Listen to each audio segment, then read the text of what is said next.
Yes आज sir. आज हम सर। स्टूडेंट क्या करेंगे, आज हम लेवलिंग के न्यूमेरिकल प्रॉब्लम शुरू करेंगे। क्योंकि पेपर में जौन सा है आपका फाइनल पेपर में लेवलिंग पे से न्यूमेरिकल 100% आना ही आना है।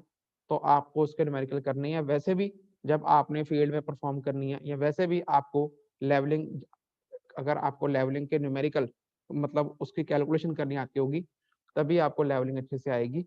तो वैसे भी आपको लेवलिंग के न्यूमेरिकल आने चाहिए, कैलकुलेशन करनी आनी चाहिए। तो आज हम शुरू करेंगे स्टूडेंट। अगर किसी को बीच में कोई डाउट रहेगा तो पूछ लेना। क्योंकि अगर आप शुरू से ही आपको न्यूमेरिकल्स अच्छे से समझ आते रहेंगे तो आगे डिफिकल्टी नहीं आएगी। क्योंकि आपको पता है जब हम आगे पढ़ते हैं तो उसका बेस शुरू वाला ही होता है। तो ध्यान से समझ के करना है। कहीं पर कोई भी डिफिकल्टी प्रॉब्लम आएगी तो उस समय पूछ लेना। अब स्टूडेंट नेक्स्ट टॉपिक क्या है? नेक्स्ट टॉपिक जैसा आपको दिख रहा है, अभी हम क्या कर रहे हैं, ये देखो, to find the difference of levels between the two points. अब स्टूडेंट देखो, अगर हमारे पास दो पॉइंट्स हैं, अगर हमारे पास 2 पॉइंट्स हैं, 2 पॉइंट्स कौन से पॉइंट्स हैं? देखो ये फिगर सबको दिख रही है, फोटो फोटो दिख रही है? क्या ये फोटो विजिबल है सबको? हाँ जी सर। हाँ जी। इसके अंदर 2 पॉइंट है स्टूडेंट। एक पॉइंट है ये पॉइंट ए, दिख रहा है सबको? ए पॉइंट, ये ए पॉइंट है। और ये क्या है? ये बी पॉइंट है। ये क्या है? ग्राउंड सरफेस है। ये जो इन्होंने शो करी है, आपको पता भी है साइन कन्वेंशन, ये ग्राउंड सरफेस का है। इस पे 2 पॉइंट है, एक पॉइंट है ए पॉइंट, एक पॉइंट है बी पॉइंट। अब हमें क्या करना है? हमें to find the difference of level between the 2 points. मतलब हमें ए पॉइंट और बी पॉइंट के बीच में डिफरेंस ऑफ लेवल निकालना है। समझ रहे हो बात को? ए पॉइंट और बी पॉइंट के लेवल में डिफरेंस कितना है, point A and point B, वो हमने कैलकुलेट करना है। वो हम कैलकुलेट करना सीखेंगे। जस्ट हम, ये प्रैक्टिकल एप्लीकेशन है, मैं आपको समझाना चाह रहा हूँ प्रैक्टिकली। तो कैसे हम करते हैं प्रैक्टिकली, क्या होता है, उसको हम न्यूमेरिकल में कैसे अप्लाई करते हैं, इससे हम वो चीज समझेंगे। अब देखो, ये केस क्या है? When the two points are not very far, मतलब पॉइंट ए और पॉइंट बी, जो दो पॉइंट्स है जिनके बीच में हमने लेवल डिफरेंस निकालना है, वो पॉइंट बहुत दूर दूर नहीं है। ठीक है? वो पॉइंट बहुत दूर दूर नहीं है। तो जब ऐसा केस होता है स्टूडेंट्स, ये सिंपलेस्ट केस होता है, जिससे कि आप समझ पाओगे कैसे हम फॉर्मूले में कैसे पुट करती है वैल्यूज। तो ये जो केस होता है, जब दो पॉइंट्स जो से बहुत दूर दूर नहीं होते, हम जब दो पॉइंट दूर दूर नहीं होते, तो हम सिर्फ एक बारी डंपी लेवल सेट करते हैं। तो हम क्या करते हैं? हमारा काम सिर्फ single setting of dumpy level, एक single setting of dumpy level से ही हमारा सारा काम कंप्लीट हो जाता है। तो उस केस को हम सिंपल लेवलिंग भी कहते हैं। क्लियर है? क्लियर है?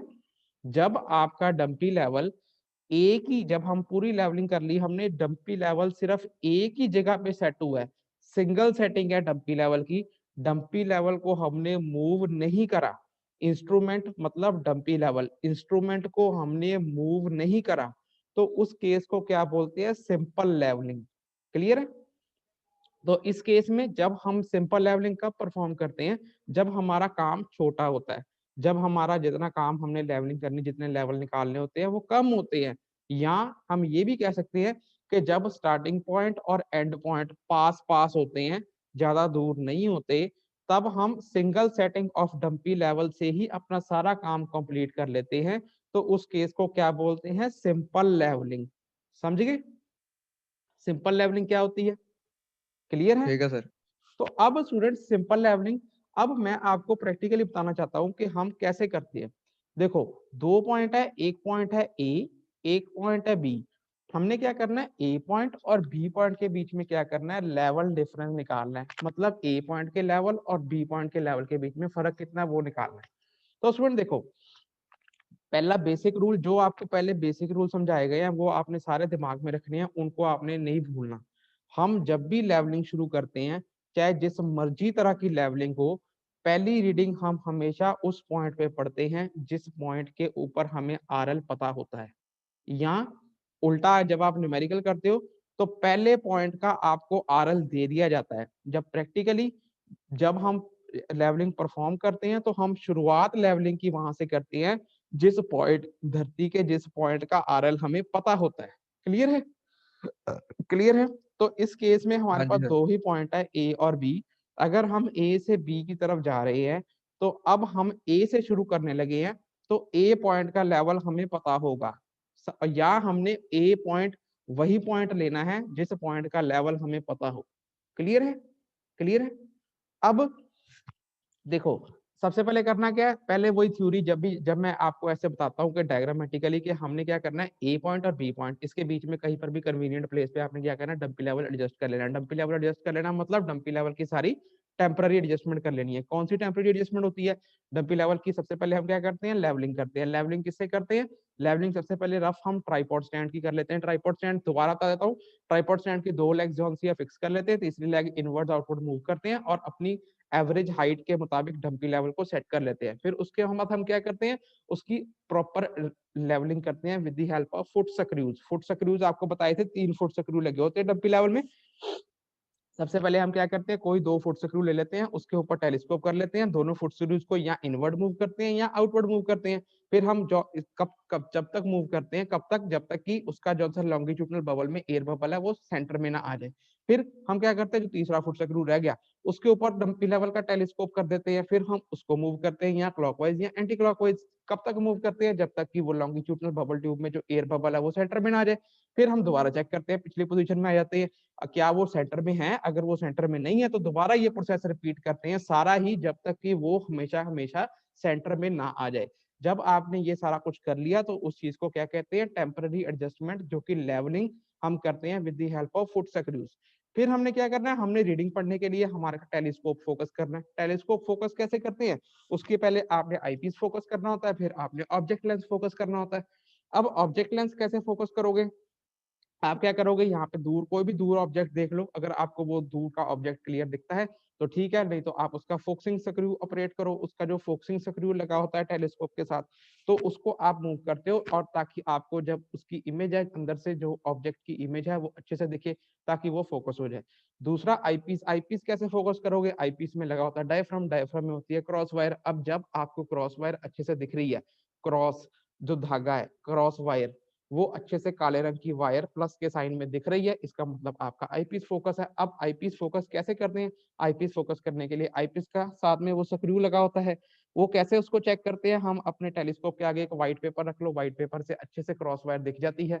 तो उसमें अगर आपको क्रॉस वायर अच्छे से दिख रही है, या बिना व्हाइट पेपर के भी वैसे ही क्रॉस वायर आपको अच्छे से दिख रही है, तो इसका मतलब आपकी जो सी टेम्पररी एडजस्टमेंट प्रॉपर ओके हो गई, लेवलिंग भी हो गई, फोकसिंग भी हो गई। क्लियर है? अब जब मैं आगे बोलूंगा कि डंपी लेवल को हमने सेट कर लेना है, इसका मतलब यही है कि हमने ये सारा कुछ करके डंपी लेवल को सेट कर लेना है इस पॉइंट के ऊपर, कहीं पर भी बिटवीन ए एंड बी। समझ गए? समझ गए? जब मैंने कह दिया हमने डंपी लेवल सेट करना है, इसका मतलब आपने सारी टेम्पररी एडजस्टमेंट डंपी लेवल की करनी, करके सेट कर लेना। ठीक है? अब यहाँ पर हमने क्या करना है, ए और बी के बीच में कोई भी ऐसा पॉइंट ले लेना, कन्वीनियंट जो भी आपको लगे, जिससे कि दोनों पॉइंट दिखते हों, ए पॉइंट भी और बी पॉइंट भी। हमने उस पॉइंट पर डंपी लेवल सेट कर लेना। फिर अब हम क्या करेंगे, एक बंदा यहाँ पे, जितने भी, अगर आप तो टीम में काम करते हो, तो आप क्या करोगे, यहाँ पे डंपी लेवल के पास जो भी खड़ा हो जाएगा वो क्या कहलाएगा, लेवल मैन। अब स्टाफ लेके ए पॉइंट का आरएल हमें नोन है। अब ये दिख रहा है यहाँ पे क्या लिखा है, यहाँ पे लिखा है आरएल एट पॉइंट ए कितना है, 100 मीटर पूरा। जब भी आपने स्टूडेंट रिड्यूस लेवल लिखने हैं, जब भी आपने रिड्यूस लेवल लिखने हैं, आपने क्या करना है, पहले जैसे 100 है, यहाँ पे 100 लिख दिया, उसके बाद पॉइंट के बाद 3 डेसिमल प्लेस तक लिखना है। ठीक है, याद रखनी बात ये, आपने ओके सर। जब भी लेवल लिखने हैं, आपने जैसे सपोज कर लो ये 100 है, अगर यहाँ 101 होता है, 102 होता है, जो मर्जी होता है, तो आपने पॉइंट के बाद 3 डेसिमल प्लेस तक लिखना है। क्यों 3 तक लिखना है, क्योंकि इसका लीस्ट काउंट कितना होता है स्टाफ का, 0.005 मीटर। 0.005 मीटर, पॉइंट के बाद 3 डेसिमल है ना, तो स्टाफ का लीस्ट काउंट 3 डेसिमल प्लेस, जब मीटर में हम काउंट करते हैं तो 3 डेसिमल प्लेस तक लिखा जाता है। इसलिए जब भी आपने आरएल लिखने हैं, हमेशा मीटर में ही लिखने हैं, पहली बात तो ये है, आरएल हमेशा मीटर में ही लिखने हैं। और जब भी लिखने हैं तो पॉइंट के बाद 3 डेसिमल प्लेस लिखना ही है, चाहे 0 ही क्यों ना हो। समझ गए? समझ गए? अब बुक में चाहे नहीं लिखा कोई प्रॉब्लम नहीं, आपने लिखना है बस। तो अब आरएल एट पॉइंट ए, क्योंकि ये बेसिक चीजें होती हैं, ये आपको पता होनी चाहिए। अब ए पॉइंट पे हमें आरएल पता है, ए पॉइंट पे आरएल कितना है, ये लिखा है फिगर में भी, RL at A is equal to 100 metre. अब हम क्या करेंगे, हमें ए पॉइंट पे आरएल तो पता है, हम क्या करेंगे, ए पॉइंट के ऊपर हमने लेवलिंग शुरू करनी है, लेवलिंग शुरू करनी है। लेवलिंग जब हमेशा आपको पता है, लेवलिंग जब भी शुरू करनी है, पहले रीडिंग कहाँ लेनी है, स्टाफ रीडिंग, जिस पॉइंट का हमें आरएल पहले ही पता है। तो हमें ए पॉइंट का आरएल पहले ही पता है, हम क्या करेंगे, ए पॉइंट के ऊपर स्टाफ रख देंगे। समझ के, जो बंदा स्टाफ लेके खड़ा हो जाएगा वो ए पॉइंट के ऊपर खड़ा हो जाएगा। ए पॉइंट का हमें आरएल पहले ही पता है। वो अब जो बंदा लेवल पे खड़ा है वो क्या करेगा, स्टाफ की रीडिंग पढ़ेगा। समझ गए, समझ गए सारे जने। जो लेवल पे खड़ा है वो क्या करेगा, जो हमारा टेलीस्कोपिक स्टाफ है, स्टाफ की रीडिंग पढ़ेगा through the telescope of dumpy level. समझ गए, क्लियर है। ठीक है सर। तो अब उसमें क्या होगा,